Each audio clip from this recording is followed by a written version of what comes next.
তুমি নিজে পানি খাবা না ভালো কথা, তুমি জানো তোমার জন্য প্রত্যেকটা মানুষ দুশ্চিন্তা করতেছে। তোমার এসব নাটক নিজের বাসায় গিয়ে করো, তোমার এখানে এইসব নাটক করা চলবে না। কিন্তু আমাকে তো দাদা ভাই এখন যেতে মানা করছে। তুমি পানি খেতে পারবা না? আচ্ছা আসিফ, তুমি আমাকে সত্যি করে বলো তো তুমি আসলে কি চাচ্ছ? হ্যাঁ, তোমার মনে কি চলতেছে? আমি না কিছুই বুঝতে পারতেছি না। এই পানি নিয়ে ফোবিয়া তো তোমার কখনো ছিল না। যে মানুষ দিনে 3 লিটার পানি খায় সে আজকে পানি খাচ্ছে না। দুবাই পরেন 4 বিচ।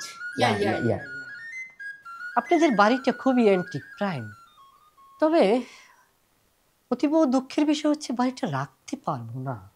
কারণ কি, আমরা বাড়িটাকে ভেঙে এখানে একটা 7 তলা বাড়ি করব। তো নিচে হচ্ছে আপনার শপিং মল থাকবে, উপরের তালাগুলো হচ্ছে আপনার আবাসিক ফ্লোর করব। কেমন হবে বলুন তো?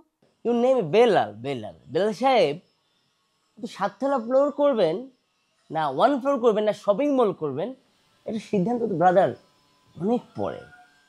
আগে তো আপনার শিওর হতে হবে যে আমরা আপনাকে জায়গাটা দিচ্ছি কিনা।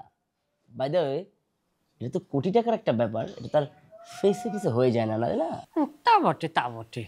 আচ্ছা, ওই আন্দালিব সাহেব, কোম্পানির নাম কি আপনার? ইউর কোম্পানির name? The real Belal, the real estate. আইছি। আচ্ছা সুমন সাহেব, আমার একটা কোশ্চেন ছিল। আচ্ছা, আপনাদের এই বাড়িতে হাউ মেনি মেম্বার? ও, হাউ মেনি মেম্বার? ভাই আপনি একটু বেশি কথা বলেন, বুঝছেন? আমি আপনাকে যেটা কোশ্চেন করেছি অ্যান্সার মি, এর বাইরে এত কথা কেন বলছেন আপনি? আসিফ, আসিফ, মিষ্টু পাখি, তুমি আমার কাছে এসছো? তুমি অফিস যাও নাই কেন? আমার শরীর বিশেষ ভালো না, তাই অফিস যাই নাই। তোমার শরীর ভালো না নাকি শরীর ভালো না হওয়ার নাটক করতেছো? শোনো, এসব করে কিন্তু তুমি আমার মন গলাইতে পারবা না। আর বিশ্বাস করো, আমি তো ইচ্ছে করে এসব করতেছি না, আমি একটা সলিউশন খুঁজতেছি। আমি এসব কি শুনতেছি? হ্যাঁ, তুমি নাকি নির্জলা অনশন করতেছো? আরে কিসের নির্জলা অনশন, আমি তো শুধু পানি খাচ্ছি। এই নতুন নাটকের কারণ কি? আমি আসলে মিষ্টু, তোমার পাশে এসে বসে। না, আমি বসতেও চাই না তোমার পাশে। শোনো, তুমি নিজে পানি খাবা না ভালো কথা, তুমি জানো তোমার জন্য প্রত্যেকটা মানুষ দুশ্চিন্তা করতেছে। তোমার এসব নাটক নিজের বাসায় গিয়ে করো, তোমার এখানে এইসব নাটক করা চলবে না। কিন্তু আমাকে তো দাদা ভাই এখন যেতে মানা করছে। তুমি পানি খেতে পারবা না? আচ্ছা আসিফ, তুমি আমাকে সত্যি করে বলো তো তুমি আসলে কি চাচ্ছ? হ্যাঁ, তোমার মনে কি চলতেছে? আমি না কিছুই বুঝতে পারতেছি না। এই পানি নিয়ে ফোবিয়া তো তোমার কখনো ছিল না।